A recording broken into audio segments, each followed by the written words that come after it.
যদি কোনো এলাকার মানুষকে একটা বড় এরকম জুব্বা দিয়ে দেয় হাঁটুর নিচে পর্যন্ত, আপনি মুসলমানের ছেলে, নাম আব্দুল করিম, বাপের নাম আব্দুল জব্বার, মোচমানি দিয়েছে 3 বার, না 3 বার নয় 1 বার, কদিন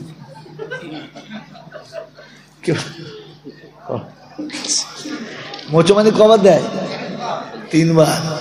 যদি বুঝাতে না পারি আমি জয়নাল বেকার, ও ম্যাচে জানা আছে, বলবো মেয়েরা শুনলে হাসবে, তোমাদের আর মানিজ্য থাকবে না। হ্যাঁ বাবাজিরা বলছে বেশি হাসবে না, তবে বাঁশ দাও। আমার বন্ধুরা, আমার আল্লাহওয়ালা ভাইরা, জ্ঞানীজনরা শুধুই মানুষের। তো নাম আব্দুল জব্বার, বাপের নাম আব্দুল সত্তার। আপনি মুসলমানের বাচ্চা জানে সবাই, কষাই একবার, কিন্তু একবার ভেবে বলেন তো, যদি একটা বড় জামা আপনাকে দেয়, পরে যেতে পারবে? একটু লজ্জা লজ্জা মনে হবে না? হ্যাঁ না বলে, জোরে বলে। তো আপনি মুসলমানের ছেলে, কিন্তু একটা সুন্নতি পোশাক পরিয়ে দিলে আপনি লজ্জিত, আপনি পরতে পারেন না। এই ভালো কাজ করার পরে যাদের ভেতরে লজ্জা আছে, ওরা মমিনের বাচ্চা না মমিন নামের আর একটা কোনো 2 নম্বরের বাচ্চা? বলে দেন।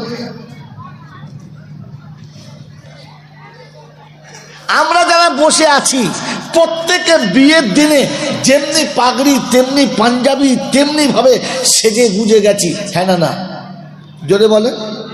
কিন্তু যে পোশাক পরে আর যে পাঞ্জাবি পরে বিয়ে করতে গিয়েছিলাম, বিয়ের 3 দিন পরে শ্বশুর বাড়ি যাবার সময় ওই পোশাক পরে যেতে পারি? বিয়ের যে যা লজ্জা লাগলো না, আর বিয়ের পর যা লজ্জা লেগেছে, জানতে হবে ঝাড় মুনাফিকের ঘরের একটা চারা। কারণ ওই ঝাড় থেকে তৈরি হয়েছে। যারা বিয়ে দিয়েছে তারাও অন্যায় করেছে, যারা করেছে তারা অন্যায় করেছে। মেরে মোহতম দোস্তর বুজুর্গ, ভালো কাজ করে আপনি লজ্জিত, আর খারাপ কাজ করে আপনি খুশি, বুক ফুলিয়ে বেড়াচ্ছেন। আপনি বলেন, ভেবে বলেন, এবারে ইমানের গন্ধ আছে ভেতরে মনে হচ্ছে? মেরে মোহতম দোস্তর বুজুর্গ, আল্লাহওয়ালা ভাইয়েরা, জ্ঞানীজনরা, শুধুই মানুষেরা, এই ইমানের গন্ধ যতক্ষণ ভিতরে থাকবে না, উপরের ভাঁড় যতই থাকুক, আখেরাতে গিয়ে দাঁড়াতে পারবেন না। এজন্য আল্লাহ পাক ওয়া মান ইয়াবতাগি গায়রাল ইসলামি দীনা ফালাই ইউকবালা মিনহু, ফালাই ইউকবালা মিনহু। মেরে মোহতরম দোস্তর বুজুর্গ, আমার আল্লাহওয়ালা ভাইয়েরা, জ্ঞানীজনরা, বুদ্ধিজীবীরা, ভালো কাজ করে খুশি হওয়ার মতো মানসিকতা ফিরিয়ে আনার জন্য আমি আপনি কাজ করবেন ইনশাআল্লাহ, জোরে করবেন ইনশাআল্লাহ। আল্লাহ পাক রব্বুল আলামিন আপনাকে আমাকে এটা করার তৌফিক দান করুক, বলুন আমিন। যদি ফিরিয়ে আনেন তো আজকে শুনিয়ে দিয়ে যাচ্ছি, এতক্ষণ কি শুনেছেন জানি না, শুনিয়ে দিয়ে যাচ্ছি, কবরে আপনার হিসাব লাগবে না, হাসরে আপনার হিসাব লাগবে না, আর কিয়ামতে বিনা হিসাবে আপনি জান্নাতে যাওয়ার পারমিশন পাবেন। তৈরি আছেন? তৈরি আছেন? আছেন? তৈরি আছেন? তো আল্লাহ পাক আপনাকে আমাকে বলার সাথে সাথে ভিতরে আনার তৌফিক দান করুন। মেরে মোহতরম দোস্তর বুজুর্গ, আমার আপনার হিসাব হবে না, না, তিনি বলে দিয়েছেন, আমি বুঝতে পারি না, এটা আমার দুর্ভাগ্য, এটা আমার দুর্ভাগ্য। বলেন, কিয়ামতের ময়দানে হিসাব দিয়ে যেতে চান না বেহিসাবে পেরিয়ে যেতে চান? কোনটা? বেহিসাবে। তো কোরআন শুনিয়ে দিচ্ছে, তাহলে কোনো একজনের পিছনে থাকো, ইমামের পিছনে থাকো, কারণ আমি কিয়ামতে হিসাবটা ইমামের কাছ থেকে বুঝে নেব আর তোমাকে ছেড়ে দেবো। কথা বোঝেন নাই? এখন দেখেন না, গ্রুপের যে হেড আছে তার কাছ থেকে হিসাবটা বুঝে নেয়, আর গ্রুপের সাথে যত আছে সব কটা পেরিয়ে যায়, যায় না? কোরআন শুনিয়ে দিচ্ছি, ইয়াউমা নাদউ কুল্লা উনাসিন বিইমামিহিম ফামান উতিয়া কিতাবাহু বিয়ামিনিহি। 15 পারায় সূরা বানী ইসরাঈলের 70-71 নম্বর আয়াতে আল্লাহ পাক শুনিয়ে দিলেন, ইয়াউমা নাদউ কুল্লা উনাসিন বিইমামিহিম। হাসর যখন শুরু হবে, ময়দান যখন চালু হবে, পেরেশানির দিন যখন শুরু হবে, আসমান যেদিন ভেঙে গুঁড়ো হবে, চন্দ্র তারকা যেদিন নিচে ঝরে যাবে, পাহাড় পর্বত যেদিন তুলো রাশির মতো উড়বে, পৃথিবীর কোনো আস্তানা যখন থাকবে না, মানুষ যেদিন পাগলের মতো হবে। কোরআন সেদিনের জন্য শুনিয়েছে, আমি ইমামদের ডাকবো, পিছনে মুক্তাদিদের দাঁড় করাবো, হিসাব ইমামের কাছে নেব, মুক্তাদিকে পার করে দেবো। আয় মুসলমানের ছেলেরা, তমলুক এলাকার বারকোদ এলাকার বন্ধুরা বলেন, আমরা ইমামের সাথে থাকবো ইনশাআল্লাহ। আমাদের ইমাম আছে না নাই? জোরে বলেন। ইমামকে কে মেনে চলি? হাত তোলেন যারা ইমাম মেনে চলি। বাবাজিরা, আপনি ফারাজি হন, হানাফি হন, কিচ্ছু দেখবো না। আপনি যে দলের হন, ইমাম মানেন কি মানেন না? হ্যাঁ না বলেন। ইমাম মানে কে? আমরা সবাই মানি, হাত তোলেন। তাদের একবার দেখি কোন ইমাম বারমুন্ডা পড়তো বলো। চেঁচড়ামো করার জায়গা পাও নাই। কোন ইমাম সকালে দাড়ি চাঁচে বলো? কোন ইমাম শীতের দিনে বিড়ি খেয়ে ফজরের নামাজ পড়ে বলো? ইমাম মানে তারা, ইমামের দেখে ফলো করে যারা। কোন ইমাম বলেন আপনার মতো ওই রকম হাফ শার্ট পরে ঘুরে বেড়ায় বলো? কোন ইমামের কাছে ওই রকম ছেঁচড়ামো ছিল বলো? মুসলমানের ছেলে, ইমাম যদি তোমার থাকে, ইমামের সঙ্গে তোমার যদি মিল থাকে, আসলে ইমাম পার হলে তোমাকে পার করে দেবে। যদি বলেন দলিল শোনাও, তো কোরআন শুনে দিচ্ছি, ওয়ামা আতাকুমুর রাসূলু ফাখুযু ওয়ামা নাহাকুম আনহু ফান্তাহু। আমার রাসূল যেটা দেবে ওইটা নাও, যেটা ছাড়তে বলে ছেড়ে দাও, সুজা জান্নাতের বাগানে চলে যাও। পরে সোয়াচে বাত্তাকুল্লাহ। আর যদি তুমি তোমার ইচ্ছা মতো চলো, তো আল্লাহকে ভয় করো, হিসাব না দিয়ে তোমাকে প্রেরণা হবে না। অতএব বন্ধু, যদি হিসাব না দিতে চাও, নবী যা বলে ওটা মেনে নাও, নবী যেটা ছাড়তে বলে ছেড়ে দাও, তোমার রাস্তা ক্লিয়ার, তুমি চলে যাও। মানবেন ইনশাআল্লাহ? জরিমানা মানবেন ইনশাআল্লাহ?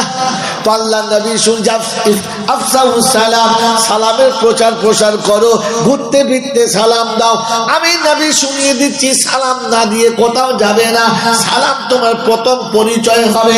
আল্লাহ পাক ইয়া আইয়ুহাল্লাযীনা আমানু লা তাদখুলু বুয়ুতান গায়রা বুয়ুতিকুম হাত্তা তাস্তানিসু ওয়া তুসাল্লিমু আলা আহলিহা।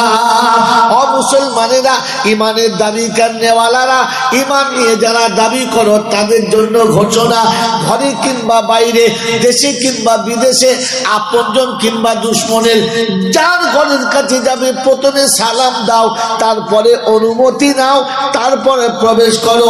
সালাম না দিয়ে ঘরের ভিতরে যাবে না। আমার বন্ধুরা, আমার আল্লাহওয়ালা ভাইরা, যদি কিয়ামতের ময়দানে নাজাত পেতে চাও আর বাঁচতে চাও, কবরে যদি নিরাপত্তা পেতে চাও, প্রথমে সালাম দাও। সারা জীবন উঠে সালাম দিয়েছে ঘরে ঢুকে যারা, কবরে ঢোকার পরে ফেরেশতা যেমনি আসবে, প্রথম উঠেই বলবে আসসালামু আলাইকুম। ঘুম থেকে উঠেই বলবি আলহামদুলিল্লাহ। আমার বাপজিরা, সোনার লালীরা, ফেরেশতাকে যখন সালাম দেবে আর ঘুম থেকে উঠে আলহামদুলিল্লাহ বলবে, আওয়াজ মুসফুফাত থেকে ইয়া আইয়ুহাল মালাইকা ইরজি, ফিরে আয়ার কিচ্ছু বলতে হবে না। সালাম দিয়েছে মানে আমার নবীর সুন্নাত জিন্দা করে দিয়েছে, আর আলহামদুলিল্লাহ বলেছে মানে আমাকে রব বলে স্বীকার করে নিয়েছে। ওকে জিজ্ঞাসা করিস না, প্রশ্ন করিস না। এখন প্রশ্ন করলে তুই বিপদে পড়বি। আমি আল্লাহ ওকেই ক্ষমা করে দিয়েছি। আমার বাপজির, আমার শোনার চান বন্ধুরা, কোরআন শুনিয়ে দিচ্ছে, শুনে রেখে দাও। ইয়া ইবাদি লা খাউফুন আলাইকুমুল ইয়াওমা ওয়ালা আনতুম তাহজানুন আল্লাযীনা আমানু বিআয়াতিনা ওয়া কানু মুসলিমিন। 25 পারা সূরা যুকরুবের 68 নম্বর আয়াতে রব্বুল জালাল চলতে কিয়ামতের যখন ভয়াবহ বিপদের মুসিবতের দিন হবে, আমি আল্লাহ সেদিন ঘোষণা দেব, ইয়া ইবাদি লা খাউফুন আলাইকুমুল ইয়াউমা ওয়ালা আনতুম তাহজানুন। আজ বিপদের দিন, মানুষ মাতালের মতো ঘুরছে, মা বাচ্চা ছেড়ে পালিয়েছে, বাপ বেটা ছেড়ে পালিয়ে চলে গেছে, বিবি স্বামী ফেলে পালাচ্ছে, স্বামী বিবি ফেলে চলে গেছে। আল্লাহ পাক বলতে ইয়াউমা ইউনফাকু ফিস-সূর ফালা আনসাবা বাইনাহুম ইয়াউমা ইযিন ওয়ালা ইয়াতাসালুন। আমার ইসরাফিল যখন বাঁশিটা বাজিয়ে দিয়েছে, সম্পর্কের বাঁধন কেটে গেছে, নানা নাতির পরিচয় নেই, পীর ফকিরের পরিচয় নেই, ইমাম মুক্তাদির পরিচয় নেই, ওদের দুনিয়ার কোনো সম্পর্ক কাজ করবে না, সব সম্পর্ক ছেড়ে গেছে। আল্লাহ পাক শোনাচ্ছে বিপদের দিনে, শুনিয়া ইবাদি, আমার বান্দা শুনে রেখে দে, ভয়ের কোনো কারণ নেই, চিন্তার কোনো বিষয় নেই, আমি আল্লাহ তোকে হেফাজত আর নিরাপত্তা দিয়ে দেব। আমার শোনাচ্ছেন বন্ধুরা, আল্লাহ যাদের নিরাপত্তা দেয়, আল্লাহ যাদের হেফাজত করে নেয়, পৃথিবীর কোনো কষ্ট তাকে আটকাতে পারে, পৃথিবীর কোনো বাধা আটকাতে পারে, কিয়ামতেও তাকে কেউ আটকাতে পারে না। ও আল্লাহকে জিজ্ঞাসা করো, আল্লাহ আমরা বার খোদার লোক যারা বসে আছি সবাই তো তোমার বান্দা। আল্লাহ বলে, ওরে গাধা, বানানোর মালিক আমি, বান্দা সবার না। কারণ শুনে রেখে দে, গরুর পেটে জন্ম নিলে গরু হয়, ওকে গরু করতে হয় না। ছাগলের পেটে জন্ম নিলে ও ছাগল হয়, ওকে ছাগল করতে হয় না। কুত্তার পেটে জন্ম নিলে কুত্তা হয়, ওকে কুত্তা করতে হয় না। মানুষের পেটে জন্ম নিলে মানুষ হয়, তা না হলে কথা বলেন, মানুষের পেটে মানুষ হয়, হ্যাঁ না না? জোরে বলেন না রে মুসলমান, না। জানোয়ারের পেটে জানোয়ার হয়, মানুষের পেটেও জানোয়ার হয়, ওকে মানুষ আলাদা করে বানাতে হয়, মানুষের জন্মেতে মানুষ হয় না। ও বন্ধু আমার, আল্লাহওয়ালা ভাইরা, মানুষের পেটে যদি মানুষ হতো, doctor, master, barrister, professor, engineer, মারাত্মক মৌলবি, ওলি, হাফেজ, আল্লাহর বলি যারা আছে, দুটো সন্তান হাতে করে নিয়ে টুকটুক করে যাচ্ছে, কেউ জিজ্ঞাসা করে, হুজুর কোথায় নিয়ে যাও? বলে আমার ছেলে দুটোকে মানুষ করবো তাই নিয়ে যাচ্ছি। হ্যাঁ না না বলে, এ দুটো ছেলে কিসের ছেলে? গরুর না ছাগলের? আপনি মানুষের ছেলে মানুষ করতে হয়, পৃথিবীর জন্তু জানোয়ারকে জানোয়ার করতে হয় না। এখানে শুনিয়ে দিচ্ছি বন্ধুরে আমার আল্লাহওয়ালা ভাইরা, আল্লাহর বানানো সবাই তার বান্দা।